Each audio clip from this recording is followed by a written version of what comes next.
And that's how life is sometimes. కొన్నిసార్లు మన జీవితం కూడా అలాగే మనకు కనబడుతుంది. We find ourselves on a journey and we wonder, am I in the right place? మనము ఒక మార్గం గుండా వెళ్తూ నేను ఉండవలసిన స్థానంలోనే ఉన్నానా అని ఆలోచన చేస్తాం. We find ourselves in difficulty and we wonder, are we going to make it? మనము కష్టాల్లో ఉంటున్నప్పుడు ఈ కష్టం నుండి నేను బయటపడతానా అని చెప్పి ఆలోచన చేస్తాం. As you watch the news and see the unfolding of world events, is your heart sometimes troubled? మనము ఈ న్యూస్ చూసినప్పుడు లేకపోతే చుట్టూ ఈ ప్రపంచంలో ఏమేమి జరుగుతున్నాయో వాటన్నిటిని గమనించినప్పుడు మన హృదయం కలవరంలో ఏమైనా ఉందా? Have you ever wondered, are we going to make it? మీరు ఎప్పుడైనా ఆలోచన చేశారా మన భవిష్యత్తు ఎలా ఉంటుంది అని? Or maybe as you consider your own circumstances. అయితే మీరు వెళ్తున్న మీ సొంత పరిస్థితులను మీరు ఆలోచన చేసినప్పుడు కూడా The difficulties of life. ఈ జీవితంలో మనకు ఎదురుపడే సమస్యలన్నీ చూసినప్పుడు Have you ever wondered, am I going to make it? మీరు ఎప్పుడైనా ఆలోచన చేశారా నేను దీని నుండి బయటపడతానా లేదా అని? Under the inspiration of the Holy Spirit, James was writing to people like us. పరిశుద్ధాత్మ దేవుని యొక్క ప్రేరేపణ చేత యాకోబు మనలాంటి ప్రజలకు ఈ మాటలు రాస్తూ ఉన్నాడు. The beginning of this letter says he was writing to scattered people. ఈ పత్రిక ప్రారంభంలో మనం చూస్తే చెదరబడిన వారికి ఆయన రాస్తూ ఉన్నాడు. You maybe remember in Acts, after the persecution of Stephen and his martyrdom, the believers began to leave Jerusalem. అపోస్తుల కార్యములో మనం చూడవచ్చు స్టెఫను హతసాక్షిగా చేయబడిన తర్వాత విశ్వాసులు యెరూషలేమును వదిలి చెదిరిపోయారు. They were scattered all over the Roman Empire. ఈ రోమా ప్రభుత్వం కింద ఉన్న ప్రదేశాలన్నిటిలో వారు చెదిరిపోయారు. Some were doing business. కొంతమంది వ్యాపారం చేస్తూ వెళ్ళారు. Some were perhaps studying in different places. కొంతమంది బహుశా అక్కడక్కడ చదువుకుంటూ ఉన్నారు కూడా. But many of them were under the difficulties associated with serving Christ. అయితే చాలా మంది క్రీస్తును సేవించే విషయంలో వచ్చే సమస్యలను కష్టాలను ఎదుర్కొంటూ వాళ్ళు ఆ ప్రదేశాల్లో ఉన్నారు. And James' letter starts with the issue of trials and difficulties. యాకోబు పత్రిక మాటలతోనే ప్రారంభమవుతుంది. మనకు వచ్చే సమస్యలు శోధనలు వాటి గురించి చెప్పబడింది. And it closes with the issue of trials and difficulties. ఇదే యాకోబు పత్రిక ఎలా ముగించబడుతుందంటే కష్టాలు సమస్యలతో ముగించబడుతుంది. And here's the summary. అదే ఇక్కడ క్లుప్తంగా ఈ పత్రికను మనం చూడవచ్చు. You can make it. మనము వీటి నుండి తప్పక బయటపడతాం. Dear sister, in your journey and walk with the Lord, you can make it. ప్రియ సహోదరి ప్రియ సహోదరుడా, ప్రభుతో నువ్వు నడిచే ఈ నడకలో నీ కష్టాల నుండి నువ్వు తప్పక బయటపడతావు. And James gives us 3 things to consider in this text that we read. మనం చదువుకున్న ఈ భాగములో 3 విషయాలను గమనించాలని యాకోబు అక్కడ రాస్తూ ఉన్నాడు. First of all, he writes about patience. మొదటిది మనము ఓరిమి కలిగి ఉండాలి అని రాస్తున్నాడు. Patience in our difficulties. ఓపికతో కష్టాల్లో మనం ఉంటున్నప్పుడు ఓరిమి కలిగి ఉండాలి. One of the things I really like about James is that he writes in visual things that we can see. నాకు యాకోబు పత్రికలో ఇష్టమైన విషయం ఏంటి అంటే మనము ఊహించుకునే కనబడగలిగే విషయాలను చూచి సాదృశ్యంగా రాస్తూ ఉన్నాడు. And he gives us 3 pictures right at the beginning. ఈ ప్రారంభంలోనే 3 విషయాలను మనకు ఆయన తెలియపరుస్తున్నాడు. He says, be patient. మీరు ఓరిమి కలిగి ఉండండి. And look at the farmer.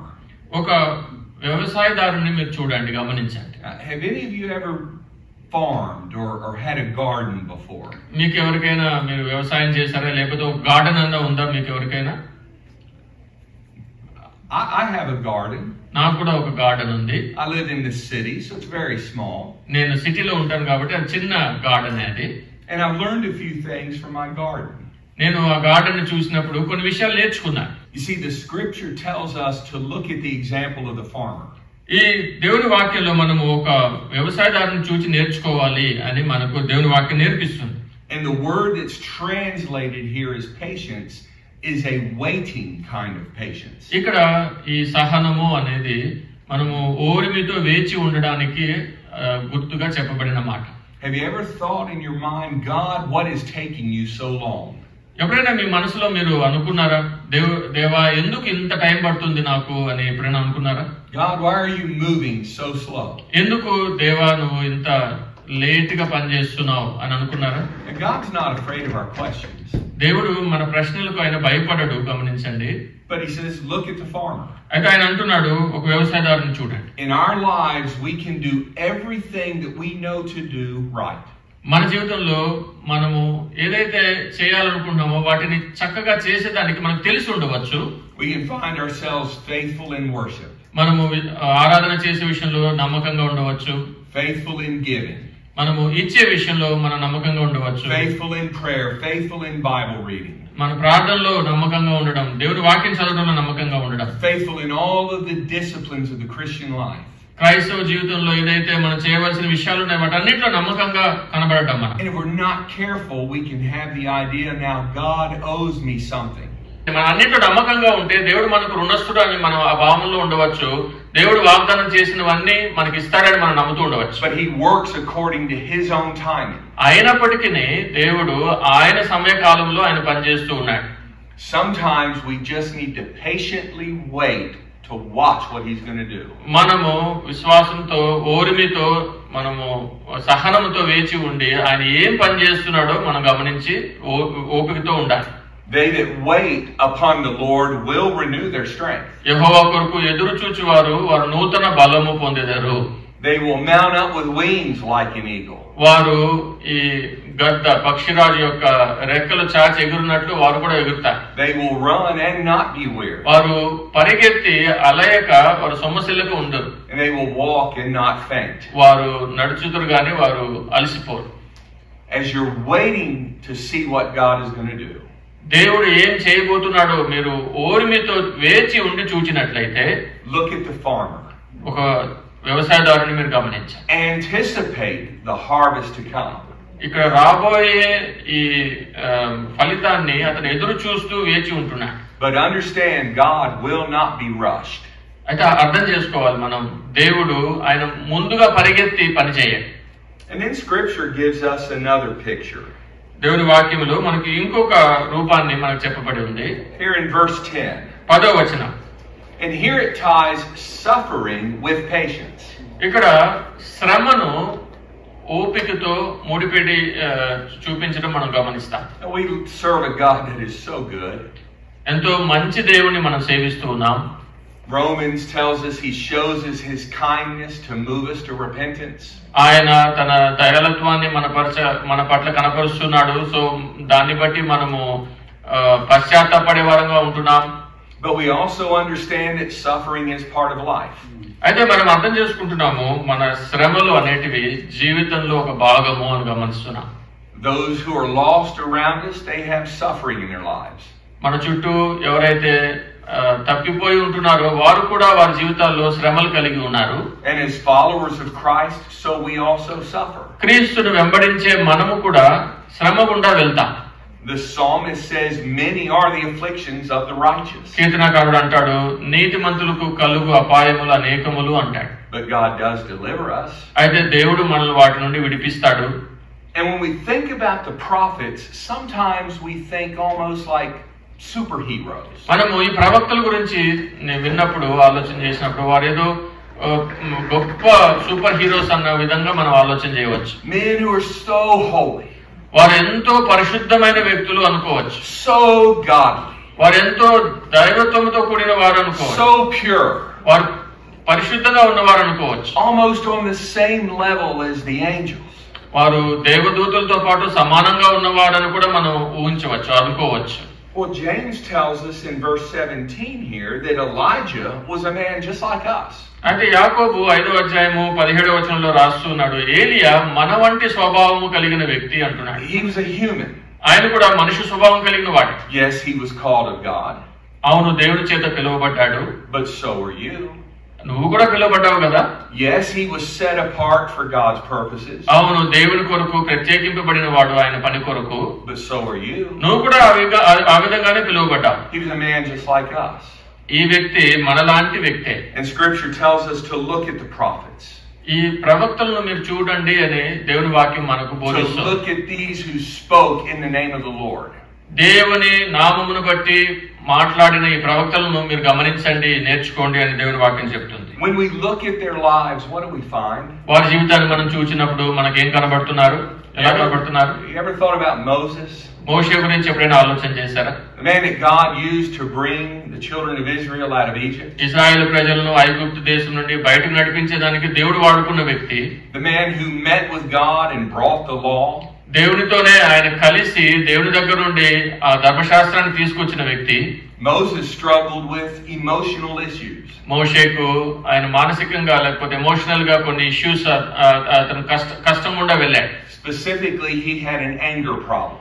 ప్రత్యేకంగా అతను చూస్తే అతనికి కోపం అనే సమస్య ఉంది. In anger, he killed an Egyptian and had to go into hiding. కోపపడి ఒక ఐగుప్తుని చంపేసి దాక్కునే పరిస్థితి ఏర్పడింది. In anger, he disobeyed God and did not enter into the promised land. కోపాన్ని బట్టి దేవునికి వ్యతిరేకంగా అతడు దేవుని చెప్పిన మాటను వినకుండా వాగ్దానం చేసిన ఆ ప్రదేశంలోకి వెళ్ళలేకపోయాడు. When you think about Elijah, maybe you think about him on Mount Carmel and the fire of God coming down. ఏలియా గురించి మనము ఆలోచన చేసినప్పుడు కర్మేల్ పర్వతం మీద దేవుని దగ్గర నుండి అగ్నిని కురిపించిన ప్రవక్తగా మనం ఊహించుకోవచ్చు. But he wrestled with fear. అయితే ఆయన కూడా భయముతో ఆయన కూడా కష్టపడ్డాడు. Just a few days after seeing God answer his prayer, he went into hiding because he was afraid of a woman. దేవుడు తనకిచ్చిన జవాబు చూచిన కొద్ది దినాల తర్వాతనే అతనిలో భయం ప్రవేశించింది. ఒక స్త్రీకి భయపడి వెళ్ళి దాక్కున్నాడు. Have you ever thought about Elisha? Elisha గురించి మీరు ఎప్పుడైనా ఆలోచన చేశారా? 2 Kings chapter 13, it says that he was sick unto death. అతడు మరణం పొందే విధంగా అతడు అనారోగ్య పరిస్థితులకు గురయ్యాడు. And then he died.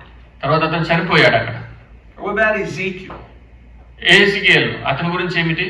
In Ezekiel 24, ఎజెకియేలు 24వ అధ్యాయము, God spoke to him and said, "Today I'm going to take away the delight of your eyes." నీ కన్నుల ఎదుట ఉంచిన ఈ సంతోషాన్ని నేను తీసివేస్తాను ఈ దినము అంటున్నాడు. And then his wife died. తన ఎదుట తన భార్య చనిపోయింది. He loved his wife. తన భార్యను ఎంతో ప్రేమించాడు ఎజెకియేలు. All indications it was a very good marriage. అన్ని మనకు కనబడేది ఏంటంటే ఆ వివాహ బంధము ఎంత చక్కగా ఉన్న వివాహ బంధం అప్పటి వరకు. She was the delight of his eyes. తన కళ్ళ ఎదుట ఆమె ఒక ఆనందముగా అతను కనబడుతూ ఉంది. She died. దేవుడు ఆమెను తీసివేశాడు. About Hosea. హోసేయ సంగతి ఏమిటి? Scripture tells us that Hosea, his wife gave birth to 3 children. హోసేయ గ్రంథము మనం చూస్తాము అక్కడ తన భార్య ఆమెకు అతనికి 3 పిల్లల్ని కన్నట్టు మనం చూస్తాం. 2 of those children were fathered by other men.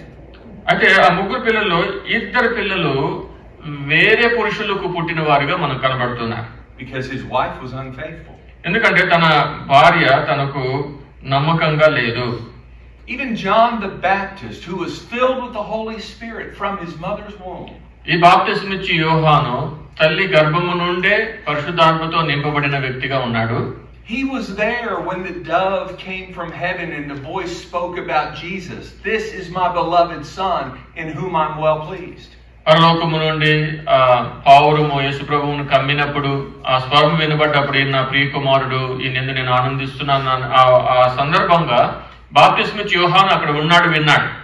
But when John found himself in prison, అయితే యోహాను చెరసాలలో వేయబడినప్పుడు he sent his disciples to ask Jesus, తన శిష్యులను పంపించాడు యేసు ప్రభు దగ్గరకు, ఇలా వెళ్ళి అడగండి అని.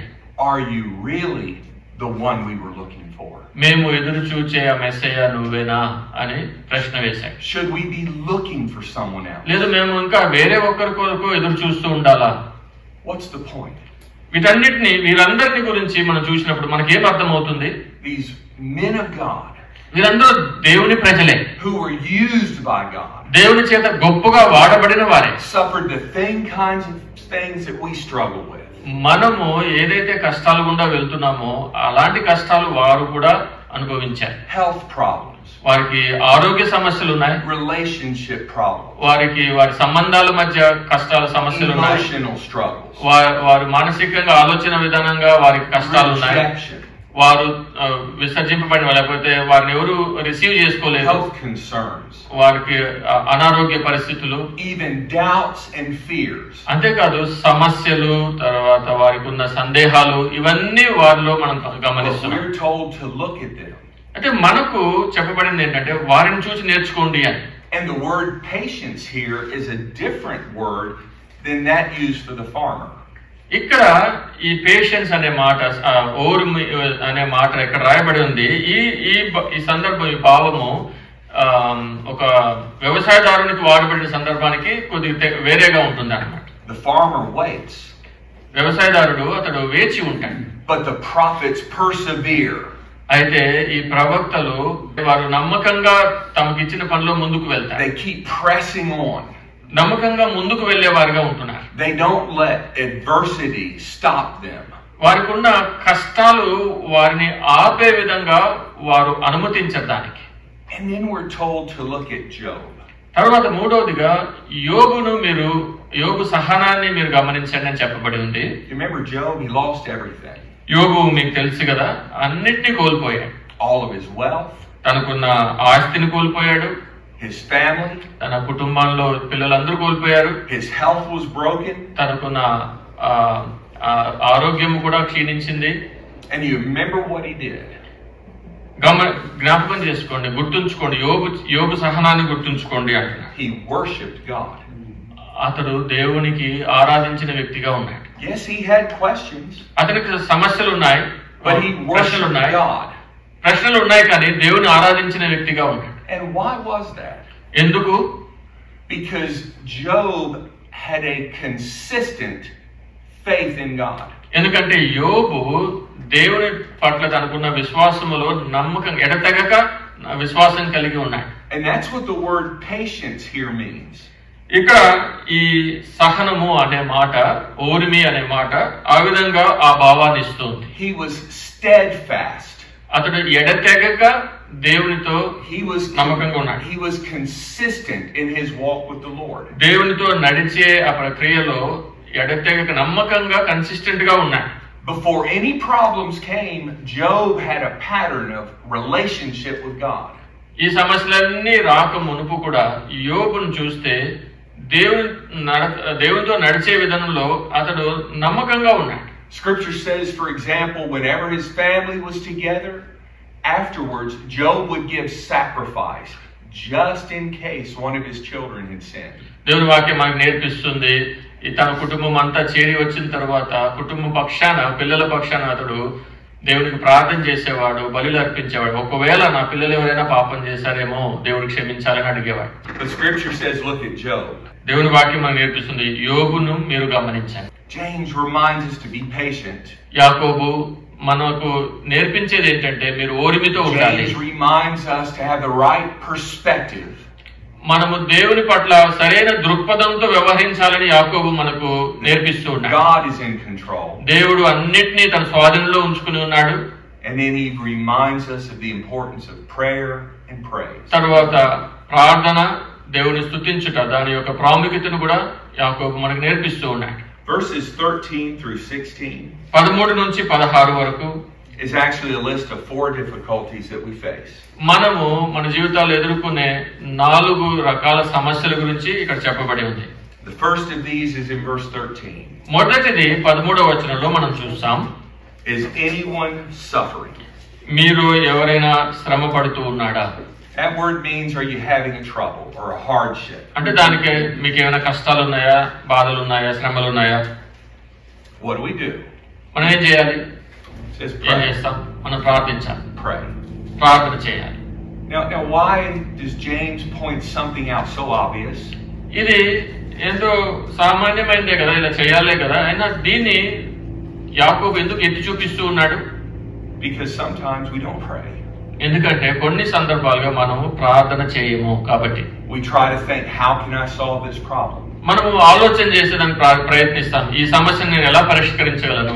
We go to another person for their counsel. వేరే వ్యక్తుల దగ్గరికి వెళ్ళి వాళ్ళ సలహాలు అడుగుతాం. We look somewhere else for help. మనకు సహాయం కొరకు మనం వేరే ప్రాంతాల్లోకి వెళ్ళి చూస్తూ ఉంటాం. And God may use other people. దేవుడు వేరే వ్యక్తుల్ని వాడుకోవచ్చు, అయినా But sometimes we don't pray until we've tried everything else. అయినా కానీ మనం గమనించేది ఏంటంటే మనము అన్ని ప్రయత్నాలు వేసిన తర్వాత కానీ ప్రార్థనలో మనం ముందుకు వెళ్ళాలి. And I believe the message of James is start with prayer. యాకోబు మనకు నేర్పించే వర్తమానం ఏంటంటే మీరు ప్రారంభించాల్సింది ప్రార్థనతో. I remember a few years ago my father's tractor was not running. నాకు గుర్తుంది కొన్ని సంవత్సరాల క్రితము మా నాన్నగారికి ఉన్న ట్రాక్టర్ అది పనిచేయట్లేదు. And I looked at it with him. We couldn't figure out what was the problem. ఆయనతో కలిసి నేను దాన్ని రిపేర్ చేసాను చూశాను కానీ అది ప్రాబ్లం ఏంటో మాకు అర్థం కాలేదు. A couple of weeks later I was there and the tractor was running perfectly. కొన్ని వారాల తర్వాత నేను అక్కడికి వెళ్ళినప్పుడు ఆ ట్రాక్టర్ చాలా చక్కగా పనిచేస్తుంది మళ్ళీ. Did you take it up the road to the mechanic? నేను అడిగాను అక్కడ మెకానిక్ దగ్గరికి నువ్వు తీసుకెళ్ళావా? I said no. నానన్నారు లేదు. He said actually I was praying one night. నేను ఒక రాత్రి ప్రార్థన చేస్తూ ఉన్నాను. And when I woke up the next morning I knew what to do. నేను పక్క రోజు లేచిన తర్వాత నాకు అర్థమైంది నేను ఎలా దాన్ని రిపేర్ చేయాలో నాకే అర్థమైంది. Now God doesn't always work that way that quickly. దేవుడు ప్రతిసారి కూడా అదే విధంగా అంత తొందరగా పని చేయకపోవచ్చు. But the point was my father started with prayer. అయితే ఇక్కడ మనం నేర్చుకునేది ఏంటంటే మా నాన్నగారు ఆయన ప్రార్థనతో ప్రారంభించారు. Verse 13 shows the second challenge we have as believers. 13వ వచనంలో విశ్వాసులుగా మనకున్న రెండో సమస్య కూడా చెప్పబడింది. It says, are you merry? మీరు సంతోషంగా ఉన్నారా? Some translations say, are you cheerful? మీరు ఉత్సాహభరితంగా సంతోషంగా ఉన్నారా? And we wonder, well, how's that a problem? ఇది సమస్య ఎలా అవుతుంది అని మనం అనుకోవచ్చు. Because it's often when everything is going well that we forget about God. ఇది మనకు తెలుసు అన్ని మంచిగా జరుగుతుంటే మన జీవితంలో అనేకసార్లు మనం దేవుని మర్చిపోతాం. We get a promotion at work and we think, well, I've worked so hard, I deserve that. నాకు ఉద్యోగంలో ప్రమోషన్ వచ్చింది నేను చాలా కష్టపడి పనిచేశాను కాబట్టి నేను అర్హుడను అని అనుకుంటాం. We get a good grade on an exam and we think, well, I've worked so hard, studied so hard, I deserve that. Exam లో నేను చాలా కష్టపడి చదివాను మంచి గ్రేడ్స్ వచ్చాయి నేను దానికి అర్హుడను అని అనుకుంటా. And in our moments of success, in our moments of prosperity, it's easy to forget God did it. మనము అలా విజయాన్ని సాధించినప్పుడు మనం అన్ని సమృద్ధిగా మనం కలిగి ఉన్నప్పుడు అలాంటి సందర్భాల్లో మనం మర్చిపోయే విషయం ఏంటి అంటే సులువుగా దేవుడే దీనికి కారణం అని మర్చిపోతాం. James says when everything is good. యాకోబు అంటున్నాడు నీకు అన్ని మంచిగా జరుగుతున్నప్పుడు praise God. దేవుని స్తుతించు. Don't forget who did it. ఎవరు నీకు ఈ విజయాన్ని సంపాదించి పెట్టాడో ఆయనను మర్చిపోవద్దు. Verse 14 is another challenge. తర్వాత 14వ వచనంలో ఇంకొక సమస్య మనం చూస్తాం. Are you sick? మీరు అనారోగ్యంగా ఉన్నారా? Are you feeble? Are you diseased? అంటే మీకు ఆరోగ్యం క్షీణించిందా? మీకు ఏమైనా జబ్బులు ఉన్నాయా? Scripture tells us to call for the elders of the church and let them pray for us. లేఖనాలు మనకు నేర్పించేది సంఘ పెద్దలను మీరు పిలిపించి వారు మీ కొరకు ప్రార్థించమని కోరండి. Have you ever been so sick that you could not pray? మీరు ప్రార్థించలేని విధంగా ఎప్పుడైనా మీరు అనారోగ్య పరిస్థితులు గుండా వెళ్ళారా? I've been that way. ఆ విధంగా నేను ఆ పరిస్థితిలో ఉన్న సందర్భాలు ఉన్నాయి. I couldn't think of words to pray. ఏ విధంగా ప్రార్థించాలో నాకు మాటలు కూడా వచ్చేవి కాదు. I didn't even want to pray. ప్రార్థించేదానికి చేయాలంటే కూడా మనసు ఉండేది కాదు. There are times we need to lean into the faith of other people. కొన్ని సందర్భాలుగా మనము పక్క వాళ్ళ యొక్క విశ్వాసం మీద ఆధారపడే ఆ క్షణాలు కూడా మన జీవితంలో ఉంటాయి. There are times when Scripture says Jesus solved their faith of the individual and healed them. వారి విశ్వాసాన్ని బట్టి వారిని స్వస్థపరిచిన సందర్భాలు ఉన్నాయి. ఒకరి విశ్వాసం చూసి ఇంకొకరిని స్వస్థపరిచిన సందర్భాలు ఉన్నాయి. We need each other. మనకు ఒకరొకరు అవసరం. We need people to pray for us when we can't pray for ourselves. మనకు మనమే ప్రార్థించలేని ఆ సందర్భాల్లో పక్క వాళ్ళు మన కొరకు ప్రార్థించేదానికి మనకు అలాంటి వ్యక్తులు అవసరం. Why do we not do this? మనం ఎందుకు ఇలా చేయము? Is it pride? అది గర్వం కావచ్చు. We don't want to know people to know our problems. పక్క వాళ్ళకి మన సమస్యలు తెలియడం అవసరం లేదు అనుకోవచ్చు. You don't have to tell everything. మనం అన్ని చెప్పాల్సిన అవసరం లేదు కూడా. You just ask for prayer. అంటే ప్రార్థించమని మనం అడగవచ్చు. And then the last thing, చివరిది మనం చూసే సమస్య మనం ఎదుర్కొనేది verse 16. 16వ వచనము or actually the end of verse 15. 15వ వచనంలో చివరి భాగం. It talks about confessing our sins. మన పాపములను ఒప్పుకునే విషయం గురించి మాట్లాడుతున్నాడు. Again, this is something we don't like to do. ఇలా చేసేదానికి మనం ఇష్టపడం. But Scripture tells us if we confess our sins, అయితే లేఖనాలు మనకు నేర్పించేది మన పాపములను మనం ఒప్పుకునేటట్లయితే there is healing.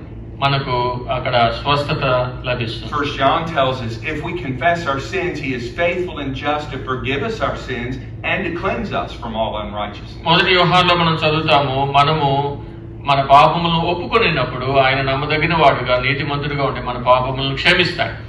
So first we do go to God and we confess our sins. మొట్టమొదటిగా మనం దేవుని దగ్గరకు వెళ్ళి మన పాపాలను ఒప్పుకునే వారముగా ఉంటాం. But it tells us here to confess to one another. అంటే ఇక్కడ మనం చదివేది మన పాపాలను ఒకరితో ఒకరు ఒప్పుకొని క్షమాపణ అడగాలి. And then to pray for one another. తర్వాత ఒకరికొరకు ఒకరు ప్రార్థన చేసే విధంగా మనం చూస్తున్నాం. Now the word here that's translated as sin or as faults, ఇక్కడ మాట ఇక్కడ పాపము లేకపోతే తప్పిదములు అని ఎలా చెప్పబడి ఉందో, one of the meanings of the Greek word is a slip, a stumble. ఈ గ్రీకు భాషలో దానికి వచ్చే మూల భావం ఏమిటి అంటే జారిపడుట.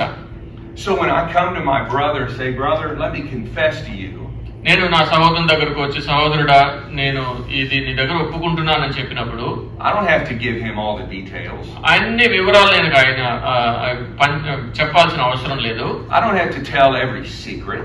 అన్ని రహస్యాలన్నీ నేను పంచుకోవాల్సిన అవసరం లేదు. God already knows and sees those things. దేవునికి వీటన్నిటి గురించి తెలుసు, ఆయన చూచి ఉన్నాడు కూడా. I can just say, brothers, I'm struggling right now.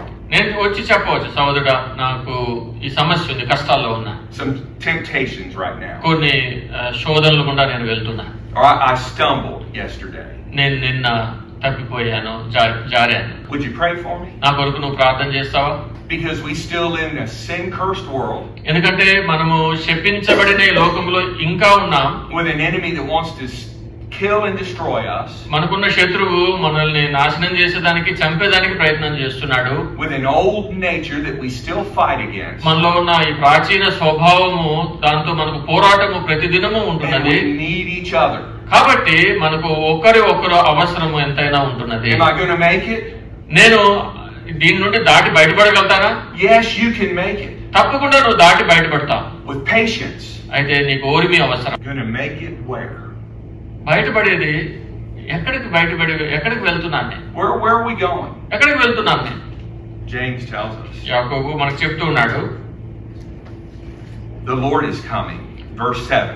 7వ వచనం, ప్రభువు ఆయన రాకడ సమయము దగ్గరికి వచ్చింది. Verse 8.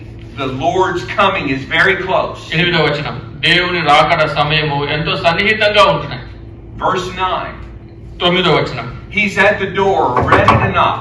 ఆయన తలుపు దగ్గర నిలబడి ఆయన సిద్ధంగా ఉన్నాడు తలుపు కొట్టే. The days are short. ఈ దినాలు ఎంతో దగ్గర పడ్డాయి. The journey's not going to be much longer. మనం ప్రయాణించేసే ఈ సమయం ఇంకా ఎక్కువ సమయం మనకు లేకపోవచ్చు. You can make it. నువ్వు దాటి బయటపడగలుగుతావు. You can make it. నువ్వు చేరుకోగలుగుతావు. Because the effectual fervent prayer of the righteous man avails much. ఎందుకంటే నీతిమంతుని యొక్క ప్రార్థన విజ్ఞాపన అది బహు బలము గలదై ఉంటున్నది. Who is the righteous man? ఎవరు నీతిమంతుడు? Ultimately it's Jesus himself. మనం అన్ని చూస్తే మనకు ప్రత్యేకంగా కనబడేది యేసు ప్రభువారు మాత్రమే నీతిమంతుడు. 2 Corinthians tells us that he who knew no sin was made sin so that we can be made the righteousness of God through Jesus Christ. 2వ కొరింథీలో మనం చదువుకుంటాము, పాపము ఎరుగని ఆయన మన కొరకు పాపముగా ఎంచబడెను, దాన్ని బట్టి దేవునికి నీతిగా మనము చేయబడి ఉంటున్నాం. If you're in Christ, మీరు క్రీస్తులో ఉన్నట్లయితే you have been made righteous. నువ్వు నీతిమంతుడిగా చేయబడ్డావు. And you have power in prayer. ప్రార్థనలో నీకు శక్తి నీ చేతిలో ఉంటున్నది. And even the righteous one himself sits at the right hand of the Father making intercession for us. ఆ నీతిమంతుడే యేసు ప్రభువారే తండ్రి కుడి పార్శ్వన కూర్చుండి మన పక్షాన ఆయన ప్రార్థన చేస్తూ ఉన్నాడు, విజ్ఞాపన చేస్తూ ఉన్నాడు. Dear brother, dear sister, ప్రియ సోదరుడా, ప్రియ సోదరి, you can make it. మనం దాటి బయటపడగలుగుతాం, గమ్యాన్ని చేరుకోగలుగుతాం. The way has already been made for you through the cross. ఈ మార్గము నీ కొరకు సిద్ధపరచబడింది, శిలువ ద్వారా నీకు సిద్ధపరచబడింది. Doesn't matter how bad it seems to get in this life. ఈ లోకంలో ఈ జీవితంలో మనం పయనించేది ఎంత కష్టంగా మనకు కనబడవచ్చు. You can make it. నువ్వు కష్టాన్ని దాటి బయటపడగలుగుతావు, గమ్యాన్ని చేరుకోగలుగుతావు. The Lord bless you. దేవుడు మిమ్మల్ని ఆశీర్వదించును గాక. ప్రార్థన చేసుకుందాం. Let us pray.